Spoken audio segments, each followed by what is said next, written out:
अस्सलाम वालेकुम, कैसे हैं आप सब। यूट्यूब शॉर्ट्स में आपको सबको वेलकम। अच्छा ये देखें गुआवा आ गए हैं, बड़े ज़बरदस्त गुआवा आए हैं। ये आज मैं मार्केट गई थी तो मैंने कहा क्यों ना मैं गुआवा ले लूँ।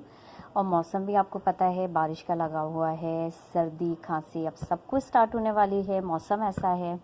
तो गुआवा का एक मैं बहुत अच्छा रेमेडी बता दूँ आप सबको, अगर बच्चों को खांसी लग जाए। वैसे मैं बता दूं पुरानी से पुरानी, अगर 10 साल पुरानी भी खांसी है और आप गुआवा को चूल्हे पे डायरेक्ट जला के और उसको खाएं नमक मिर्ची डाल के, तो आप यकीन करें पुरानी से पुरानी खांसी ख़त्म हो जाती है। आजमा के देख लीजिएगा, इंशाल्लाह ज़रूर फ़र्क पड़ेगा।